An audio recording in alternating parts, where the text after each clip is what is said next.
আমি যখন ওরে ফার্স্ট টাইম দেখি তখন ও অনেক ছোট, ক্লাস 3 বা 4-এ পড়তো, আর আমি মেবি তখন 7 কি 8-এ পড়তাম। প্রতিদিন সকালের মতো আমিও সেদিন স্কুল যাইতেছিলাম, আর আমার স্কুল যাইতে হলে একটা বাজার আছে, সেটা পার করে যাইতে হবে। তো আমি বাজার পার হওয়ার সময় সেই দিন ওরে ফার্স্ট টাইম দেখি। ছোট বাচ্চারা যেমনি স্কুল ড্রেস পইরা থাকে অমনি পইরা আছে। আমি শুধু কখন ওরে প্রথম দেখছি এটা বলতেছি, মানে প্রথম দেখায় ক্রাশ বা প্রেমে পড়া এমন কিছু না। আমি পরে বুঝতে পারছি যে যে আমার সবকিছু, ওই মেয়েটাই হচ্ছে এই মেয়েটা। এরপর স্কুলে চলে আসি, যেমনি আমার দিনগুলা যাইতো ঠিক তেমন করে আমার দিন কাটতে থাকে, আর এইভাবে করে আমি ক্লাস 10-এ উঠে যাই। এর মাঝে আরো কয়েকটা মেয়ের আমার ভালো লাগছে বলতে শুধু ভালো লাগছে এর মানে এই না যে তার সাথে প্রেম করতে চাই বা তাকে ভালোবাসতে চাই, এমনটা না। আর প্রথমে যার কথা বললাম তারে তখনই কয়েকবার দেখছি, তারপর আর দেখি নাই, বলতে গেলে 2-3 বছর আর তারে দেখি নাই। এরপর আমি আমার এসএসসি পরীক্ষা শেষ করি। পরীক্ষা শেষ হওয়ার পরে আমি ঢাকায় চলে আসি। ঢাকায় আসা প্রায় 6 মাস হয়ে গেছে। এর মাঝে আমি একবারও আমার দেশের বাসায় আসি নাই, কিন্তু ফোনে সবার সাথেই কথা হইতো। এলাকার ছোট ভাই থেকে শুরু করে বড় ভাই, বন্ধু সবার সাথে কথা হইতো। ওরা বলতো তাড়াতাড়ি করে চলে আসো, তুমি নাই কিছুই ভালো লাগে না। এক কথায় বলতে গেলে আমি আমাদের এলাকার ছেলেপেলেদের মধ্যে এমন একটা পার্সন যে আমি না থাকলে কোনো খেলাধুলা হবে না, যাকে সবার লিডার বলে আর কি। তো এমনি সবাই ফোন দিয়া বলে যে তাড়াতাড়ি করে চলে আসো, তোমারে ছাড়া কিছুই ভালো লাগতেছে না, খেলাধুলা সব বন্ধ হয়ে গেছে। তো এইভাবে প্রতিদিন সবার সাথে কথা বলি। এর মাঝে হঠাৎ একদিন কথায় আমার এক ফ্রেন্ড বলে, আরে তুমি কবে আসবা, এলাকায় তো 3টা মাল আসছে।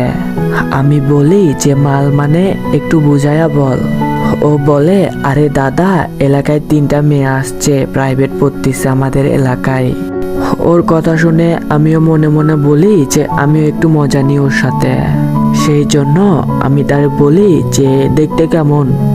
ও বলে, দেখতে তো একেবারে ফাটাফাটি, কিন্তু 3টার মধ্যে একটা সাব্বির নিয়ে নিছে, বাকি 2টা আছে তার মধ্যে যে একটু কালো, ও একজনের সাথে রিলেশন করে, আর আরেকটা যেটা আছে ওরে সবাই পটানোর চেষ্টা করতেছে।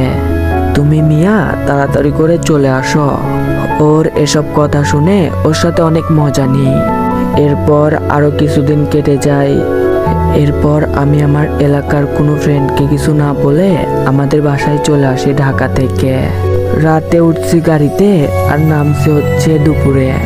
বাসায় আইসা গোসল টোসল করে বিকেলে বের হয়েছি। আমারে দেখে তো সবাই অবাক যে আমি কারো কিছু না বলে চলে আসছি। এরপর সবাই মিলে অনেক আড্ডা দিই। তখন বিকাল 4:30 মতো বাজে। আমাদের খেলার মাঠ দিয়ে 3টা মেয়ে হেঁটে যাইতেছে। ওই 3টা মেয়ের মাঝখানে যে ছিল তারে এক পলকে দেখেই তো আমি ফিদা হয়ে গেছে। হলুদ জামা পরেছিল, ঘাড়ে কালো ব্যাগ, চুলগুলা এক সাইডে কেমন করে যেন ছিল। মানে তখন আমার এইটা মনে হয়েছিল যে ওর থেকে আর সুন্দর মেয়ে এই পৃথিবীতে হইতে পারে না। আমি আমার বন্ধুদের বলি, এরা কারা? ওরা বলে, এই 3জনের কথাই বলতেছিলাম তোমাকে। আমি তখন বলি যে এদের সবার নাম জানিস? তখন আমার এক ফ্রেন্ড বলে, হ্যাঁ জানবো না কেন, সব জানি। আমি তখন তাকে বলি যে মাঝেরটার নাম কি, যেটা হলুদ ড্রেস পরেছিল? ওই বলে, মাঝেরটার নাম হচ্ছে মিম, আর সাব্বিরের যেটা ওইটার নাম হচ্ছে জারিন, আর এই পাশে যেটা ছিল এইটার নাম হচ্ছে সুমাইয়া। তখনই আমার ফ্রেন্ডদের বলি যে মাঝেরটা মানে মিমের দিকে কেউ নজর দিবি না, ও শুধুই আমার। ওরা তখন বলে যে তুই লাইনে থাক, এই মেয়ের পিছনে জাহিদ ভাইয়াও পড়ে আছে।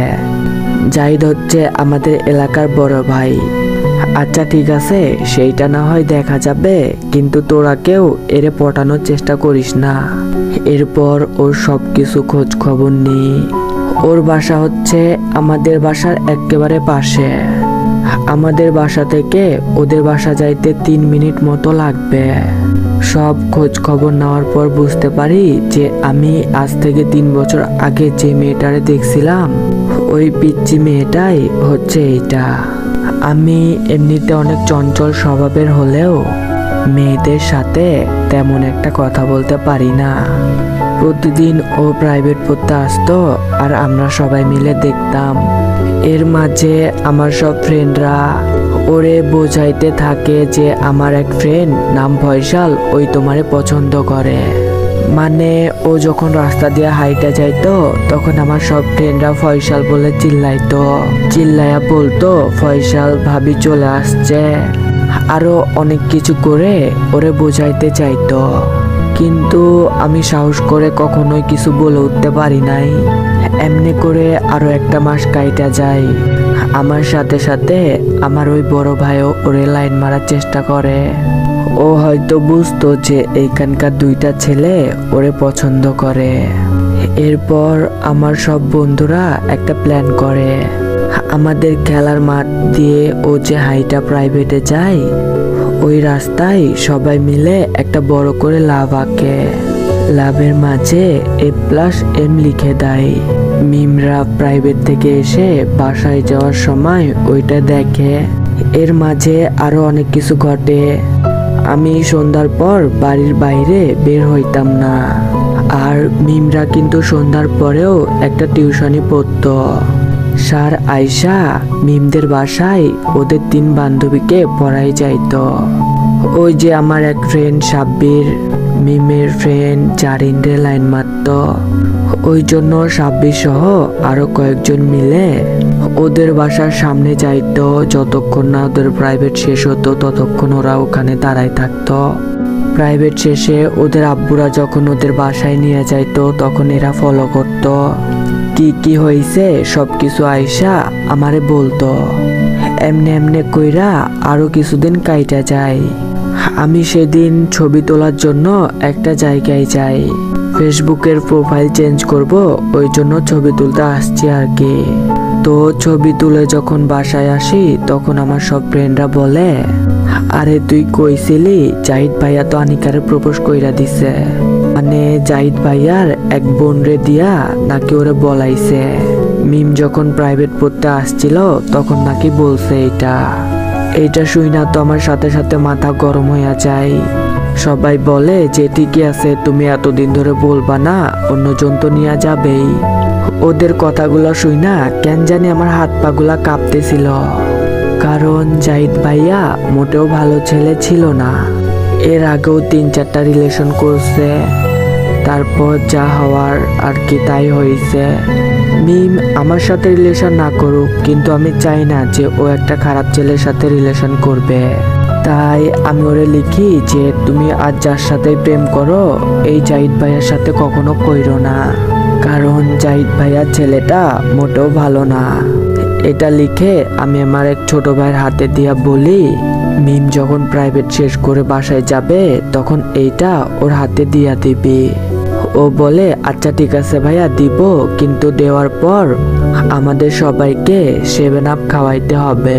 আমি ওরে বলি, আরে বেটা তুই 7 আপ কেন, যা চাইবি তাই দিব। তুই শুধু এই চিরকুটটা ওর হাতে দিয়া বলবি ফয়সাল ভাইয়া দিছে। এরপর মিম প্রাইভেট শেষ করে আসে। আমি ওরে দেখা একটু দূরে সইরা যাই। আমার ছোট ভাই মানে যার হাতে আমি চিরকুটটা দিছি ওদের পিছনে যাই। একটু পর ওই ছোট ভাইগুলো আইসা বলে, ভাইয়া চিরকুট দিয়া দিছি, সাথে এটাও বলে দিছি যে ফয়সাল ভাইয়া আপনাকে ভালোবাসে। তখন নাকি মিম ওদের বলছে যে আমিও। আমি ওদের বলি আর কিছু বলে নাই। ওরা বলে যে না আর কিছু বলে নাই। ওই ছোট ভাইয়ের কথা শুনে তো ভাই আমি কি বলবো, একদম হারাই গেছি। মানে মিমও আমারে ভালোবাসে। পরে আবার মনে হয় এরা তো খাওয়ার জন্য হলেও এটা বলতে পারে মিথ্যা দিয়ে। মানে আমি বিশ্বাস করতে পারতেছি না যে মিমও এটা বলবে। বাট এরপরেও আমি ওদের খাওয়াই। আমি সবাইরে বলতেছি যে দূর বেটা, এমন কিছু বলে নাই মিম, হারামজাদাগুলা খাওয়ার জন্য মিথ্যা দিয়ে সব বানায় বানায় বলতেছে। এইটা আমি আমার সব ফ্রেন্ডদের বললেও মনে মনে আমি অনেক খুশি। এইভাবে আরো 2 দিন কাইটা যায়। ওই যে আমি বলছিলাম আমার সব বন্ধুরা সন্ধ্যার পর ওদের বাসার সামনে গিয়া দাঁড়ায় থাকে, তো সেই দিন কি মনে করে যেন আমিও তাদের সাথে যাই। আমাদের সাথে আমাদের এক ছোট ভাইও আছে, ও অনেক পাকনা। বয়সে ছোট হলে কি হবে, আমরা যেটা করতে পারবো না ও সেটা করে দেখাই দিবে। ও না কি করছে, ওরা প্রাইভেট পড়তেছিল, এমন সময় ও একেবারে ওদের রুমের জানলার পাশে চলে গেছে। তখনই মিমের আম্মু ওরে ধরে ফেলে। ওরে ধরা মাত্রই তো আমরা ওইখান থেকে সবাই কাইটা পড়ি। পরের দিন মিম প্রাইভেট পড়তে আসে, কিন্তু ওর সাথে ওর আম্মু, ওর দাদি সবাইকে নিয়ে আসে। হে গাইস, আসসালামু আলাইকুম সবাইকে। আশা করি সবাই অনেক ভালো আছেন, আর আল্লাহর রহমতে আমিও অনেক ভালো আছি। আপনাদের যেটা বলতে চাচ্ছি সেটা হচ্ছে, এটা হচ্ছে একটা রিয়েল ঘটনা। কার সাথে এইটা হয়েছে আমি এটা গল্প শেষে বলে দিব। আরো একটা কথা বলতে চাই আপনাদের, অনেকে আমার ভিডিও দেখে বাট লাইক করে না, আমার চ্যানেলটা সাবস্ক্রাইব করে না, কমেন্ট করে না। এমনটা করলে কেমনে হবে বলেন? হ্যাঁ, আমি মানতেছি যে আমি কারো কমেন্টে রিপ্লাই দিতে পারি না, বাট আমি সবার কমেন্টই পড়ি। আপনাদের কমেন্টগুলা দেখে যে আমার কতটা ভালো লাগে এটা আমি বলে বোঝাতে পারবো না। তো আপনাদের কাছে ছোট্ট একটা আবদার বলতে পারেন, আমার এই ভিডিওটা সবার সাথে বেশি বেশি করে শেয়ার করবেন, লাইক করবেন, কমেন্ট করবেন। আর যারা এখন আমার চ্যানেলটা সাবস্ক্রাইব করেন নাই তারা কষ্ট করে আমার চ্যানেলটা সাবস্ক্রাইব করে দিবেন। কেমনে করবেন, কিভাবে করবেন কিচ্ছু জানি না, কিন্তু আমার চ্যানেলটা সাবস্ক্রাইব হওয়া চাই।